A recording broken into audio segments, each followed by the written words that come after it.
I think I'm early and I threw everyone off. Yeah, that's true. That's an understatement. Including daylight, We weren't gonna say anything. including daylight savings Do time. something 1,000 times, you get known Say it for again, nobody heard. Great line. Now, 6:30, the August 7th work study session will begin. We'll start with officials reports, Mr. Mayor. Thank you. Good evening, everyone. I'd like to start off by just congratulating our city clerk, Jan Ferenz, for another wonderful election. And it was her birthday yesterday, and she treated it, yeah. She treated it as if it was any other day, and again, all the volunteers, I call them volunteers, they are paid a stipend, but it's great to have so many people in Southgate, and we need more of that, and actually 3 members of the council helped out too, so that was great to see. Okay, going on, the Southgate grand openings continued during the last part of July. First, Paymore officially opened in the Southgate Shopping Center on Tuesday, July 23rd. Paymore is a unique electronics retailer that focuses on buying, selling, trading, and recycling electronic devices. The store has a very contemporary feel, and items are displayed in a like-new presentation.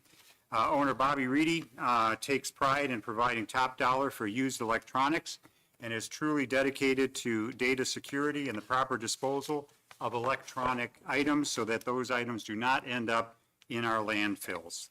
Council President Zoe Cuspa, Council members Karen George and Ed Golick joined in the ribbon cutting, and I believe that each of us will be visiting Paymore with some of our unwanted electronic devices, and I think some already have. So the second grand opening took place on Wednesday, July 24th at the former Hunter residence on the corner of Eureka and Reek Roads.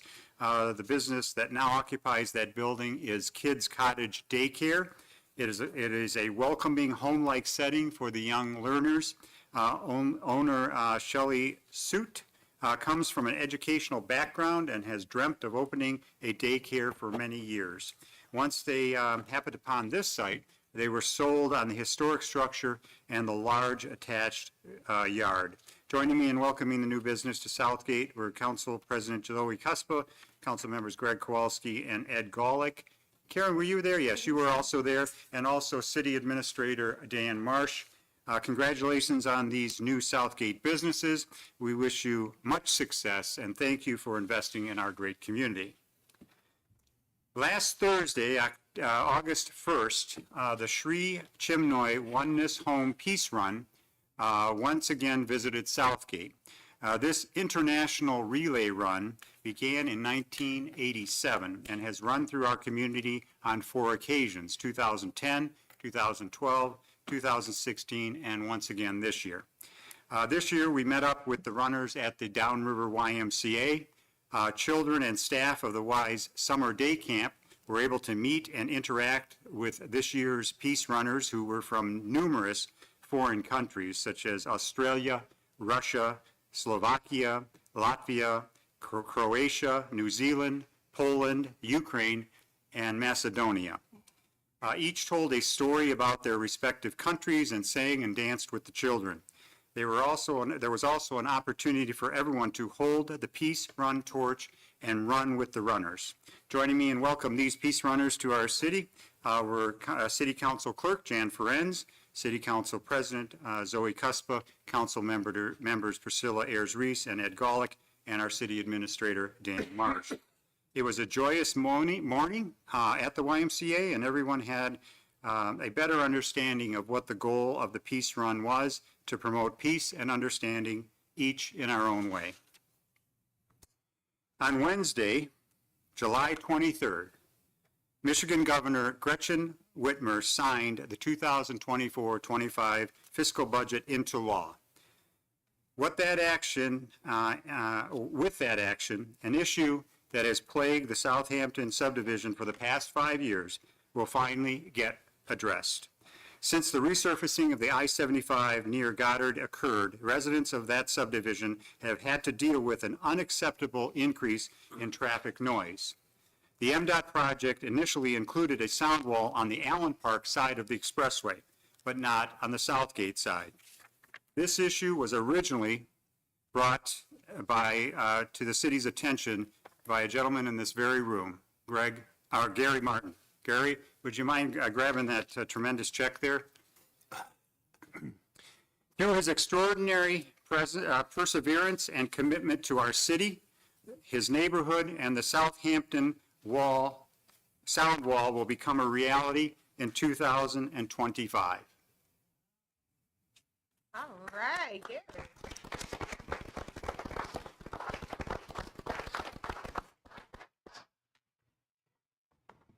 Right there. Okay. Oh, that looks good. We're gonna have the treasurer's office submit that tomorrow for payment. You could scan on a phone and deposit it. As the check indicates, this year's state budget includes $6.5 million for the wall. There are many state officials to thank for this extraordinary development, which includes former State Senator Marshall Bullock, former Representative Frank Liberati, current State Senator Darren Camilleri, and Representatives Tullio Liberati and Jamie Churches. Therefore, we will be inviting these individuals to a very special showing of our appreciation during the work-study session preceding the next regular council meeting on August 21st. At that time, I know that Mr. Martin will also have something to say about the long road toward securing these funds. In the meantime, I would like to ask for a round of applause for Mr. Martin and his unwavering commitment to this project.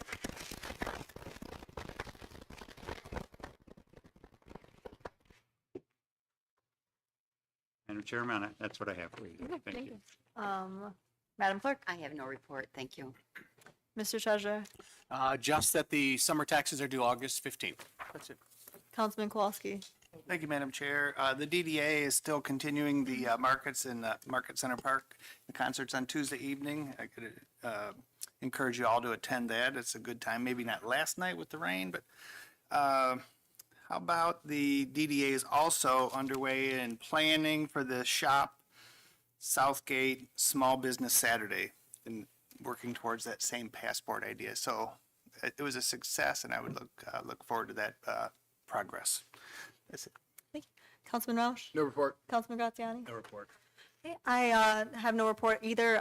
The school board is still on vacation for the summer, and then the Public Safety Commission will meet next week. However, one thing the mayor failed to comment on at the Peace Run was his distinction as he received the Torchbearer Award from the organization, which was a really big honor. It was totally unexpected, and something that joins a list of many distinguished individuals. So congratulations. Thank you, Madam Chair. Councilman. Congratulations. Didn't you run with them a couple of times? Yeah, I've too, run in with the them past? each occasion, Yes. but this was an extraordinary recognition and something that doesn't happen very often, as I understand from the organization. And working with them for the last 15 years, I feel extremely honored to have been honored in this way and be part of the history of this really historic run organization. Anyway, congratulations. Thank you. Concerning the seniors, next Monday, August 12th, the Downriver Senior Olympics starts, and it goes through the 17th. It ends with an awards presentation and unity banquet on Friday, August 18th at Crystal Gardens. Southgate is the host city, so be prepared for 345 Olympic senior participants around the city next week. Most of the Southgate events do take place Monday, I believe from 9:45 to till 5 o'clock. So come and cheer on some of these seniors.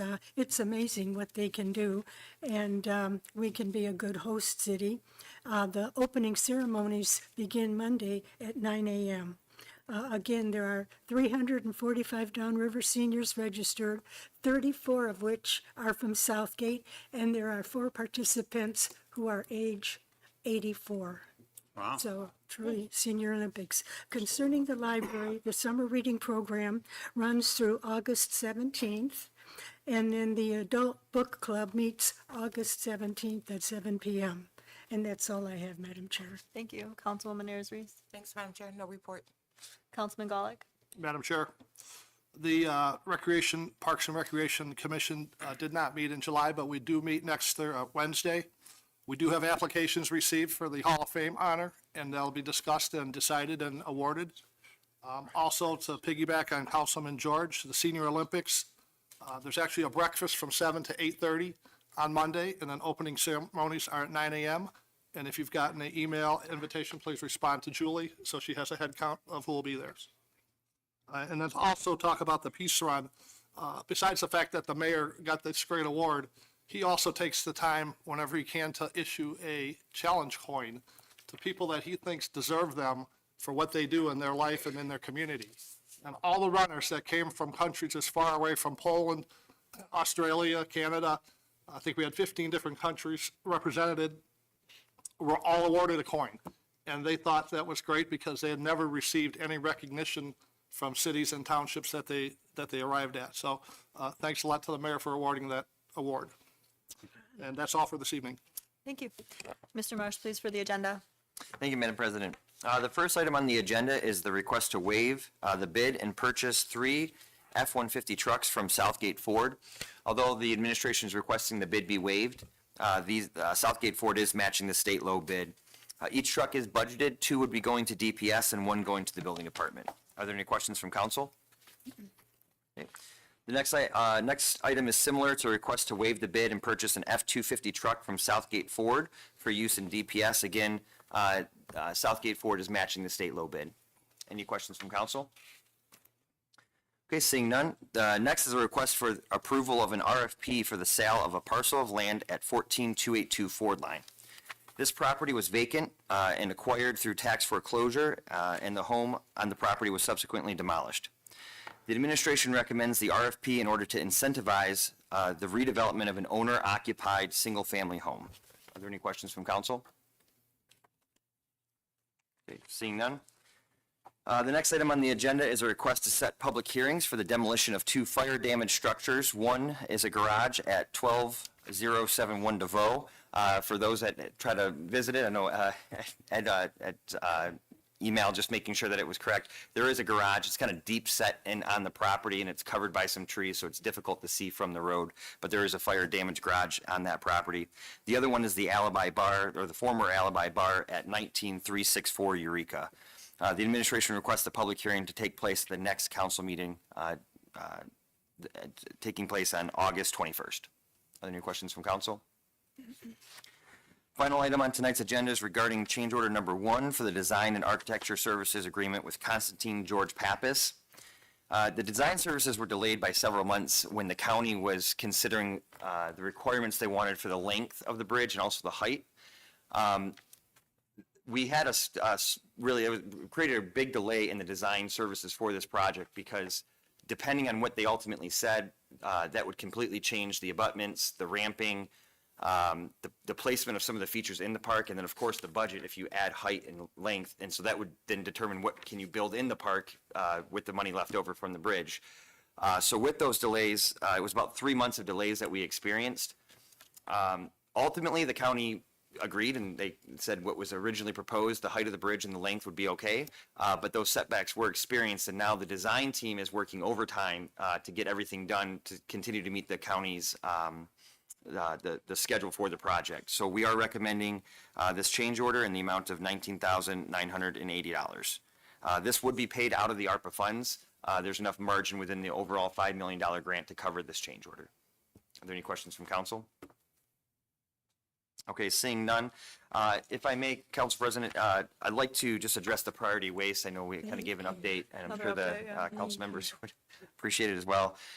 We're aware that priority waste is consistently failing to complete routes and bring out the replacement parts or replacement carts for when they're requested on a timely basis.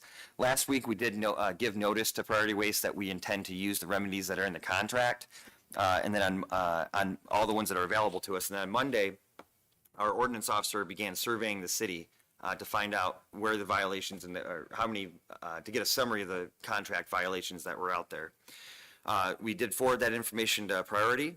Today we received a notice that the company, they are challenging the fines that we have presented to them. So our city attorney we're working through to resolve those issues right now, but we're continuing to stay on them, continuing to track the failures of the contract violations and the failures to complete routes on time. One second, real quick, I had a quick comment. So I know Dearborn is also doing something to remedy with a penalty or something. Would we be in the same, or would they be in the same boat as us, as them probably trying to challenge these fines or something? Because I don't, like, I know that was announced, but I know it's easier said than done. So I don't know what's Yeah. happening over there versus the other communities that are trying this too, like us. Each contract is going to have their own unique terms in there about how what remedies exist. You know, yeah, I can look at a neighboring city and they might have a completely different fine structure put in there. So we're basing off of what structure existed in ours. Dearborn may have something altogether different. I don't know if Ed, you want to chime in on that at all? Thank you. Madam Chair, council members, each community has a separate contract. Note whatever defenses may be raised by the trash hauler, the contracts were developed also by the trash hauler. There's a general contract rule that it's construed against the drafter if there's any inconsistencies or if they allege other things that it's too oppressive. Ultimately, my experience in the past has been with other haulers, not in this community, other communities decades ago, is that it's negotiated at the end. The city has many remedies because you control the purse strings here. They may be the only game in town, but they bought a big concern in a lot of communities. Each community stands on its own, each contract stands on its own, but the cities together might use this as leverage to get them to get their act together here. Councilman George, did you have a comment? Have they been responding to the calls where garbage was not picked up? My understanding is that there's still delays, that people are still experiencing delays when they make phone calls. On our end, I will say that we do have an individual that's on the street and responding to complaints, and he is very responsive, and we appreciate that in terms of notifying or telling us that he's received the complaint and that they're working on a solution. So we're getting quick communication that way. Residents, though, however, are still experiencing, at least this is what we're hearing, long wait times on the phone. Madam Chair? Councilman George? Yes, they are, and I mean, I was too. And they got off to a really difficult start, to say the least. And it has improved somewhat, but it makes it more difficult for them when they have to work on Saturday, on the weekend. They did get my compost on a Saturday. They got my garbage on a Sunday. I feel sorry for those guys that are picking it up because cars are in the street, they're blocking. I mean, it hasn't been easy for priority waste workers either on the weekend. And I'm hoping that soon it will be resolved, you know. But I've received a lot of phone calls too, and they do need to live up to their contract. That's all I have, Madam Chair. Thank you. Madam Chair, I just want to add one other thing. We get, you know, obviously daily concerns being raised by the residents. And one of the things that keeps coming up is, why don't you just go to somebody else? And really the reality of that situation, it takes 3 to 5 months to really ramp up going to another company, because these assets such as the garbage truck take many months to get new garbage trucks in. They have actually started to employ some rental trucks lately. We've seen those in the community. So I think there is an attempt on their part, but it's still not where it should be. And I appreciate Councilman George's analysis of saying it's getting a little bit better. But the real problem is we usually had 6 trucks servicing Southgate. And because of all the trucks that were in disrepair from GFL that they inherited, we were down to 4. So it's hard for them to ever catch up in that. So then they have started the rental trucks, but it seems like they're still behind the 8 ball. But fortunately now, at least things are being picked up before the next week's day comes around. We had a couple weeks there early on where things are being left beyond the 7-day period. So we're working with them because it makes more sense to try and work it out with them than to try to end a contract in which residents wouldn't have any service for weeks, if not months, trying to find somebody else. And we also, and I know that Administrator Marsh has worked on this, we've reached out to other companies just to see what the temperature is of any emergency service we might receive from other companies. At this point, we haven't got anything concrete back from them that they would be able to help. So we are trying to look at all different aspects of this problem, but in reality, we're just hoping that priority finally gets to where the manpower and the asset power they need to start servicing our community and so many others effectively. May I add something, Mayor? Sure. All right. Madam Chair, may I add that council should note that the contract itself gives the city a large lunchbox, or at least maybe a toolbox of remedies. There's plenty here that the city can do to enforce compliance.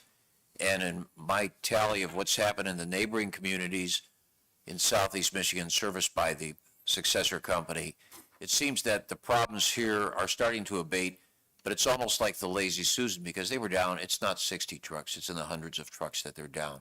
And when it's passed off from your community, the pain is felt in another community, but your concern first is that of the contract and your residents here. And Mr. Marsh, the administration, the mayor's office, and then Mr. Coleman and the building department and the police department have all worked on making certain that all the notifications are there to impose penalties if and when they're necessary. Thank you. Okay, thank you for the update, Mr. Marsh. With that being the last item, we'll reconvene at 7 o'clock. Sure, no.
Again, we'll start with the Pledge of Allegiance.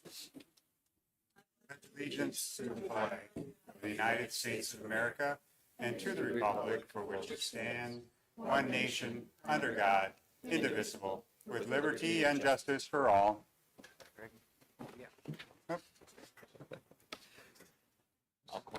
Roll call, Madam Clerk. Councilman Cuspa, Here. Councilman Graziani, Present. Councilman George, Here, Councilman Roush, Here. Councilman Ayers Reese, Present. Councilman Kowalski, Present. Councilman Gullett. Here. Okay, I need a motion to approve the work study meeting minutes dated July 17th, Madam Chair, 2024. Councilman George. I move to approve the work study, work study meeting minutes dated July 17th, 2024. Support. Motion by George, supported by Graziani. Any discussion? Any objection? Motion carries. Next, I need a motion to approve the regular city council meeting minutes dated July 17th, 2024. Madam Chairman, Councilman Roush. I make a motion to approve the regular city council meeting dated July 17th, 2024. Support. Motion by Roush, supported by Kowalski. Any discussion? Any objection? Motion carries. No scheduled persons in the audience, no considerations of bids, and no scheduled hearings. First item under Communications A is a letter from the mayor regarding the approved purchase of 3 Ford F-150 pickup trucks. Madam Clerk. It is recommended by the DPS director and the building director, and I concur with their recommendation to waive the bidding process and approve the purchase of 3 Ford F-150 pickup trucks from Southgate Ford in the amount of $127,095. The quote from Southgate Ford is based on the My Deal Extended Purchasing Program State Bid Award. Sufficient funds are available in the DPS and Water Sewer Fund and the Building Department budgets to cover costs. Your favorable consideration of this matter is requested. What's the pleasure of the council? Madam Chair, Councilman Ayers Reese. I'd like to make a motion that we waive the bid process and approve the purchase of 3 Ford F-150 pickup trucks from Southgate Ford in a total amount of $127,095 under the Michigan Deal Extended Purchasing Program. Support. Motion by Ayers Reese, supported by Golick. Any discussion? Any objection? Motion carries. Next is a letter from the mayor for the approved purchase of a Ford F-250 pickup truck. Madam Clerk. It is recommended by the DPS director, and I concur with his recommendation to waive the bidding process and approve the purchase of a Ford F-250 pickup truck from Southgate Ford in the amount of $47,639. The quote from Southgate Ford is based on the My Deal Extended Purchasing Program State Bid Award. Sufficient funds are available in the DPS and Water Sewer Fund budgets to cover costs. Your favorable consideration of this matter is requested. What's the pleasure of the council? Madam Chair, Councilman George. I move that we waive the bid process and approve the purchase of a Ford F-250 pickup truck from Southgate Ford in the amount of $47,639 under the Michigan Deal Extended Purchasing Program. Support. Motion by George, supported by Roush. Any discussion? Any objection? Motion carries. Madam Chairman, Councilman I Roush. just want to make a comment because I actually got a phone call about this. Just so people know, we at a local level didn't bid it out, but it was bid through the state. And so we go with their state bid. And so actually that was probably, in the long run, probably was a better bid because they have more resources than we do. So it actually was bidded out. I mean, and that's why we waived the bid. So I just want people to know that so they know that that's why we do it. That's all. Thank you. Thank you. Next is a memo from the administrator regarding the sale of city-owned vacant lot 14282 Ford Line. Madam Clerk. The administration recommends the attached RFP for the sale and redevelopment of a vacant lot located at 14282 Ford Line. This lot was purchased by the city through tax foreclosure in July 2017. At that time, a house existed on the property. After an initial purchaser was unable to rehab the property remained with the city, and it was determined that the house should be demolished. Since that time, the lot has remained vacant. The attached RIP details the requirements to bid on the purchase of the property. The RFP is designed to incentivize the development of a single-family owner-occupied home. The proposed price of the property is $10,000. Should the bid be awarded to an owner-occupant, payment for the property will be held in escrow by the city and released back to the owner, provided they live in the house for at least 5 years from the closing date. What's the pleasure of the council? Madam Chair, Councilman George. I move to approve the attached RFP for the sale of 14282, Ford Line, Southgate, Michigan, parcel ID number 53-011-01-0037-000. Support. Motion by George, supported by Ayers Reese. Any discussion? Any objection? Motion carries. Madam Chair, Councilman Ayers Reese. just to let everyone know, the RFP stands for Request for Proposals, because we didn't put that in there. So, Thank you. acronym city here. Request proposal? Okay. Next is a memo from Administrator regarding the public hearing request for the demolition of properties. Madam Clerk. On July 17th, 2024, the Dangerous Buildings Board met to discuss 12071 DeVoe and 19364 Eureka. Both of these properties have sustained fire damage and have been classified as a dangerous building. The Dangerous Buildings Board recommended that each property be demolished. Therefore, the administration recommends the City Council schedule a public hearing to take place during the August 21st, 2024 regular City Council meeting to discuss and affirm the recommendations of the Dangerous Buildings Board. A separate resolution is being requested for each public hearing. What's the pleasure of the council? Madam Chairman, Councilman Roush. this is actually a two-motion one. To schedule a public hearing, I make a motion to schedule a public hearing to discuss the Dangerous Building Board recommendation to demolish the garage located at 12071 DeVoe. Support. Okay, motion. And to make a motion to schedule a public hearing to discuss the Dangerous Building Board recommendation of demolition of the commercial structure located at 19364 Eureka. Support. Madam So Chair, we first had a motion, I'm sorry. yeah, I'm sorry. for motions, right? Yeah, two separate, but Mr. it should include the date on there. Date of the hearing. The date of the hearing is okay. August, yeah. Let's do the first one again. Yep, okay. Okay. July 17th, right, that we're doing? Yep. No, August 21st. 21st. Okay, I'm sorry. Okay, I make a motion to schedule a public hearing for August 21st to discuss the Dangerous Building Board recommendation to demolish the garage located at 12071 DeVoe. Support. And then a motion, first motion by Roush, supported by Golick. Any discussion or objection? Motion carries. Please continue. Okay, sorry about that. And make a motion, schedule a public hearing for August 21st, 2024, to discuss the Dangerous Building Board recommendation to demolish the commercial structure board located at 19364 Eureka. Support. And then we had it by Mr. Kowalski, Councilman Kowalski. So motion by Roush. That was the first motion. Yep. Motion by Roush, supported by Kowalski. Any discussion or objection? Motion carries. All right, last is a memo from the administrator regarding the change order number 1 for Southgate Tower Bridge. Madam Clerk. The administration recommends the attached change order for the Southgate Tower Park and Bridge Design and Architecture Services. While the overall project is still on track to be completed by summer of 2025, the design work experienced significant delays earlier this year while receiving approval from the Wayne County Permitting Office. In order to meet the county's spending requirements for the ARPA grant, the administration requested an accelerated schedule from Constantine George Pappas, which will require additional labor hours. The proposed change order has been reviewed by Hennessy Engineers, and funds are available through the $5 million Wayne County ARPA grant. What's the pleasure of the council?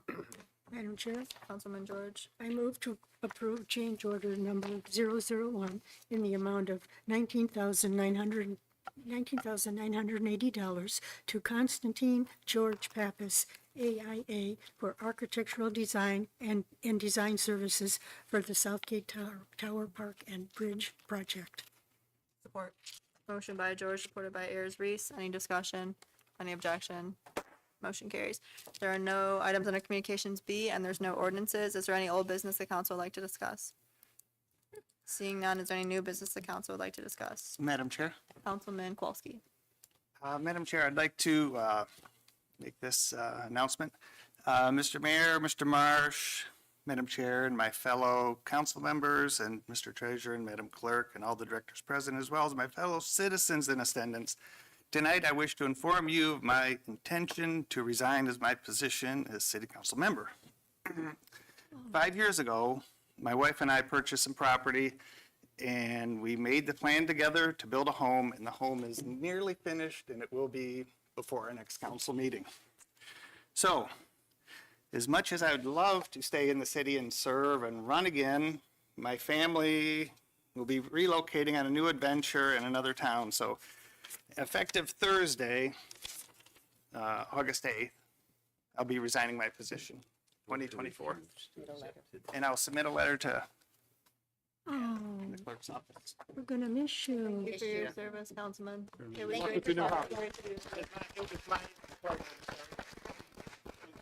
How exciting. So with that item being under new business, Councilman Kowalski had indicated to me this morning that he was going to be doing this. And in that, I also talked with the administration to figure out a plan to, contingency plan on how we're going to move forward with the process. I know recently we just did the appointment of Councilman Golick in a similar fashion for a application interview process.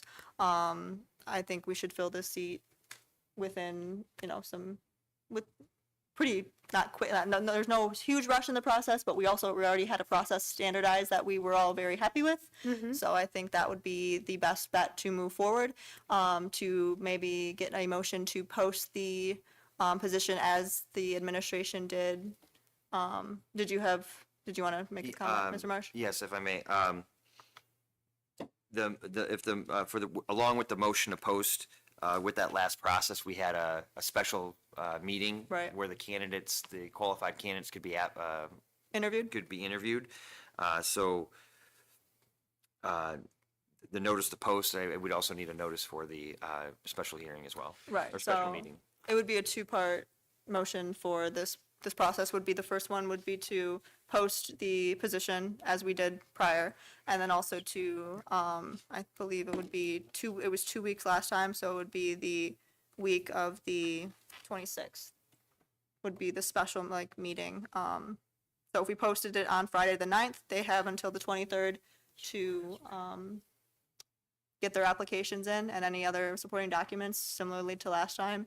And that would give them 2 weeks, just like we did in the prior process here. And then that next week would be a special meeting, the week of the 26th. We'd have to distinguish what day. So if there's any discussion right now, or if we want to, Well, to Mr. post it, we need a date to say that the interviews will be X date. right, so that's what I'm So, trying to yeah. figure out. So it'd be the week of the 26th. We just have to figure out what day would be that special meeting where the interviews would take place. Well, I guess everyone would have to look at their schedules and see what's the best day to do it. Yeah. So can we, Is, Can we is- figure that- Is is that- Wednesday good, or I know would that it, there yeah, was would this Wednesday, scheduling conf- as, like the 28th? That's fine with me. 28th works for me. Yeah, let's all kind of I figure this know out real quick. Councilman Graziani had an issue last time in terms of commitments. Just want to make sure that he Are was you available available on for the that day 28th? too. At like normal time, either 6:30 or 7 o'clock, like a normal meeting? Regular time, yeah, that's fine. So, 30. would that be 6:30 or 7? Because we don't know how many applicants, you gotta get Yeah, them all let's done in do one day. earlier than I'm hearing. later. So first, we would need could it be a joint motion, or do we need two motions? You could put Mr. it together to post and then Selnick, what do you think, Ed? could it go together? Both. If you're gonna make a special meeting, does that need to be a separate motion? I think there should be a separate motion for a special meeting. Okay, Okay, so then to first, post it starting the 9th, to post Right. the position starting at that. Now, Madam Chair, if I might, there was some confusion last time on the application in terms of delinquency to the city. We're going to I think we should stipulate what that means more. Default, Yeah, to yeah. make sure that because the charter says default, we're going to say that includes any outstanding bills to the city. So there's a clear understanding of what that means rather than just default, because some people were confused on that. At the time of application, Right, if applying, you're yeah. comfortable with that, we'll include that in the application. And I just wanted to make sure that that was okay, because we were thinking, we talked today, that, how could we improve that?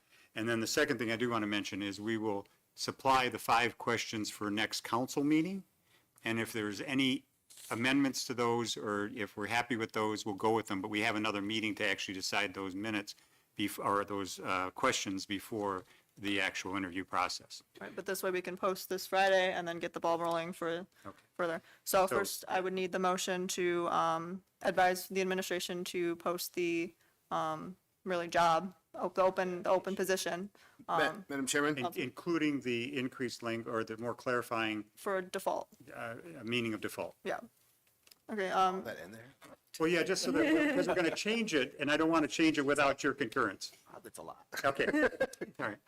Oh, as Madam Chairman, discussed. okay. Councilman Roush. I make a motion that we instruct the administration to post the city opening. council opening on, as of August 9th.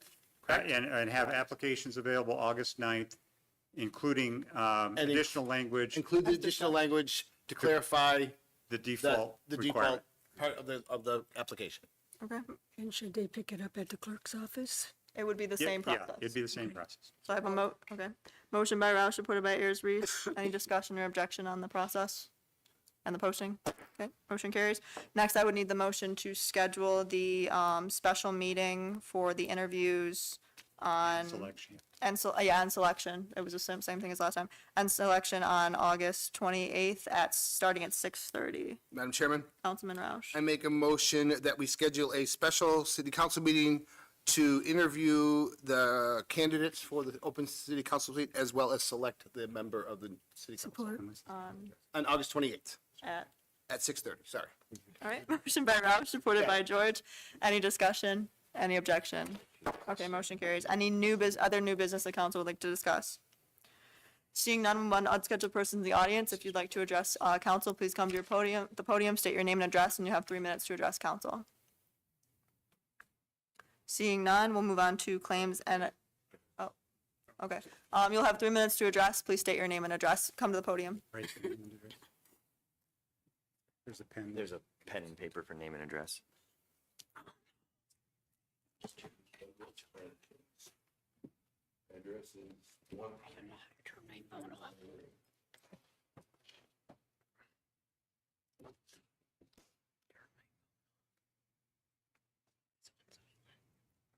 I got it. I want to sound off. It's my hearing aids. Oh.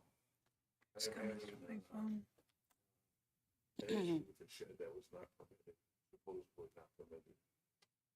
The ringer. His phone. Yeah.